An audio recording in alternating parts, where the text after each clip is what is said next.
Hello to all the innies and outies out there, and welcome to today's new Severance video. We are back with our weekly theory video where I discuss some of the big talking points after the most recent episode of Severance, and man, after episode 6, I gotta be honest, I don't know who to trust anymore. Do I feel bad for Mr. Milchick? Is Burt the devil? And who's HANNA? We're talking about Irv being 10 steps ahead of Lumon, we're discussing the baby red herring situation, and lastly, did we witness the death of Audi or any Mark S at the end of the episode? So much to talk about, so let's get our local Chinese food ready and let's discuss some crazy theories from episode 6, season 2 of Severance. Now, as per usual, let's start this video off talking about Mr. Milchick, who's had me on a roller coaster of emotions this season so far. One week I feel bad for the character, then the next week I just feel like he's a part of the problem with Lumon. We heard him say he's going to be tightening the leash after episode 5, and we saw him do that with Mark S in the elevator, but this week we see him conforming to the silly review given to him. From us seeing him receiving those paintings a couple weeks ago, to him with the paper clips physically making himself make sure he gets it right. But this moment here, with him in the mirror, almost him tapping into some type of childhood trauma, really made me feel bad for Seth. The mirror scene on a recent rewatch really made me feel like he was forcing himself to confront a past that he's tried so hard to escape. Now, once news got out about Miss Huang being a part of this season 2, the theories online were spread about Lumon having kids or teenagers working in a company, and who knows if there's other Miss Huangs elsewhere in other departments, who, by the way, we'll be talking about Miss Huang a little bit later. But bringing it back to Seth and him saying over and over again, Grow. Grow. Grow.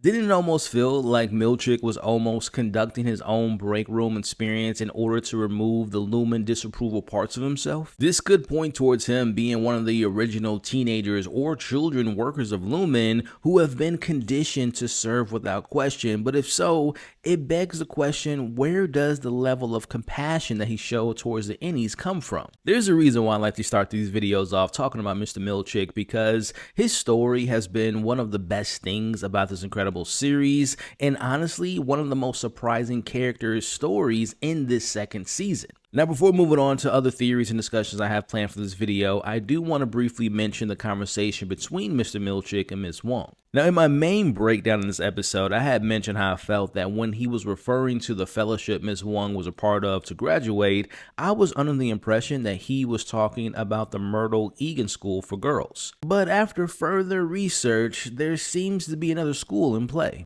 You cannot graduate from this fellowship until I have deemed you Wintertide material. The term Wintertide material seems to suggest some transformative next step to graduate or some ceremony or special rank within Lumon. Now, I've spoken to the promotion leading up to this new season in previous videos and how LinkedIn was a part of the promotion. So as you all can see on the screen now, this is an actual picture from a LinkedIn Lumon Industries account, which actually makes, as you can see, a direct reference to Wintertide as it connects to Miss Huang. So what do you all think about Mr. Milchick after this week's episode? Do you feel bad for him? Does he have a redemption arc coming sooner rather than later? And your thoughts about this Wintertide reveal, and if there's more teens like Ms. Huang working in other departments in Lumon. Now let's talk about this week's very interesting dinner where Burt introduced his any boyfriend Irving to his husband Fields. So one Sunday at breakfast, Fields asked me point blank, do I think I'm going to heaven? There was just so much to dissect and talk about that dinner, which was just so well written, so well acted. But first, I have to give credit where credit is due, and that is Irving is no damn fool. A lot of you all agree. For example, we have Benjamin's comment who says,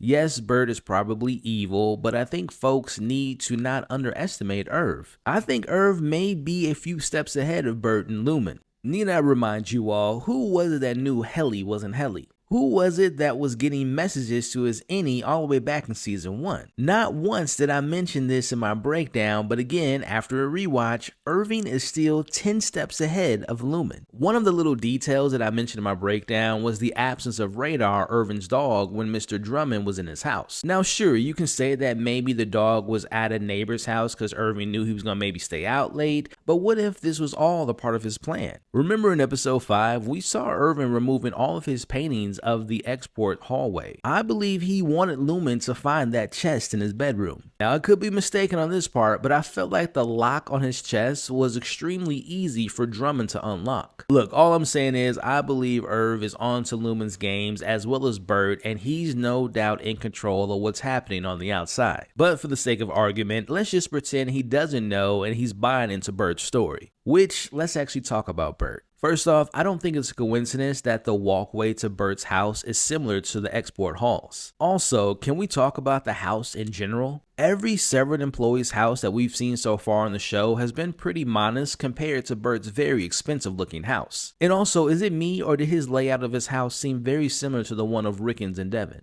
But again, based on his big fancy house, it would seem that they have a lot of money from somewhere, so my guess is that Burt is still on the payroll, and I think that speaks to his Audi's dark past with Lumon. I feel like the show is almost positioning Burt as almost like another version of Helena / Helly type of a character, where we know Burt's in it to be kind and nice and be the opposite of evil, where we see his Audi, well, let's just say he knew that he wasn't getting into heaven, but the question remains, what did he do to feel that way? An innie can go to heaven.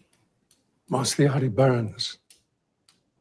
Now, in my main breakdown, I talked about the significance of episode 6 title being Attila, and Attila being Attila the Hun, a person known for their brutality and their terror tactics. Which brings me to Burt. Was he a terror back in the day himself? Let's take a look at what Joe had to say. Taking a look at the main portion of Joe's comments, talking about how he believed Burt's Audi might have worked at Lumon and the head of the engineering of the first severed chip. Joe went on to say that he thinks that this was before Lumon publicly announced the severance procedure, and that these original chips malfunctioned, causing the O&D massacre we heard back in season 1. I believe this is why Audi Burt is religious and feels incredibly guilty for causing this and feels responsible for those who severed, which is why he thinks that he's going to hell. Now, I like what Joe's head's at, 'cause I'm in a very similar camp to where he's at, and to kind of expand upon that, we know that Fields might have let it slip that when he said that the nickname came about 20 years ago, and also like Joe thought that maybe the severance program was around many years before it went public. So speaking to Burt's past, could it be that he was a Lumon employee that performed brutal experiments on humans to get the chip working right, and that's why he thought that his Audi was going to go to hell?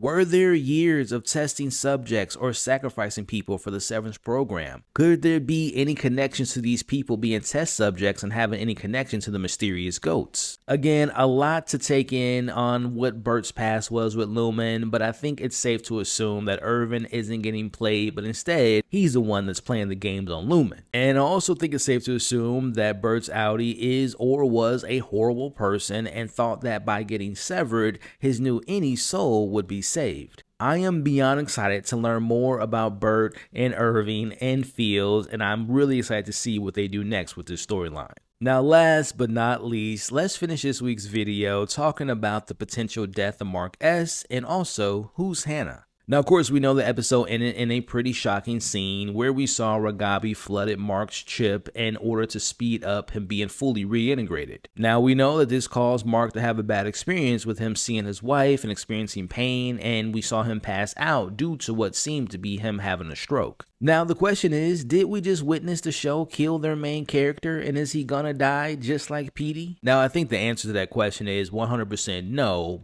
but did one of the sides of Mark actually die in that scene? Could we see any Mark come to, leaving Audi Mark temporarily gone or permanently dead? Or is it possible that what happened to the chip will permanently remove any Mark? And could this be a part of Lumon's greater plan to have this reintegration be a way for the innies to replace the Audis? And hell, what about Ragabi? Could she be a part of it? Because listen, we have yet to come across anyone that can vouch for her being in the camp and being a good guy and helping out our innies. This comment by Ali seems to have a similar sentiment as they said, what if Mark Audi dies just like Gemma and we see the repercussions of that before flipping back to Lumon where it's revealed that his innie is still alive? Food Food for thought, I feel like Lumon would have some safety net in place, seeing as Mark is so integral to their plans. So we'll find out next week, hopefully, if any Mark is alive, if Audi Mark is alive, or if one of them are dead. But now let's get into another topic that has been cooking since seeing the new intro of this season, and also after Mark and Helena shared vessels with one another and the whole baby plot came to be about. Now, I've spoken to this theory many times in other previous videos, and I've been in the camp that that's where we're headed, but after episode 6, I think a lot of you all have pointed the literal signs that point to that direction. For those who aren't aware of what I'm referring to, let's take a look at a couple examples. As Sydney says, the name of the Chinese restaurant translates to grandfather. As he's running away, only FU is lit over his head. FU means grandfather in Chinese. As Roger says, someone in another video much smarter than me explained that the restaurant sign has only 2 letters illustrated, and it is F and U, FU, which in Mandarin means father. Very interesting. Well, Attila means father as well, and everyone calls Papa Egan father. So after having unprotected sex with both Helena and Helly, this will lead to Mark becoming a father. That seems to be confirmed at this point, right? Well, let's take a look at this. What if this is just one big mislead? What if Mark is already a father and he didn't know it? Wife and all. Hannah.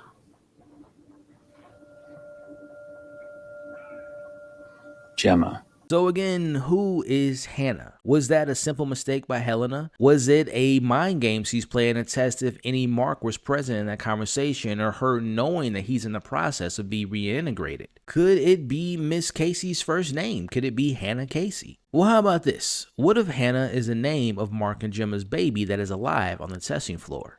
Think about it. Mark said all the way back in season 1 on his date with Alexa that him and Gemma were trying to have kids, but they unfortunately weren't able to have any. What if before Gemma's alleged death, she was pregnant and she was going to go home to tell Mark the good news, but she got into the car accident or was taken by Lumon, and Hannah was the name that Gemma and Mark came up with for their first child? And if this was to be true, man, that makes Helena one big piece of shit. What is that smell? Now, speaking of Helena, one last thing I want to share with you all. It's pretty insane, I have to admit it, but it came to mind. And it came to mind after I shared this clip from season 1 where Mark and Helena actually met for the first time.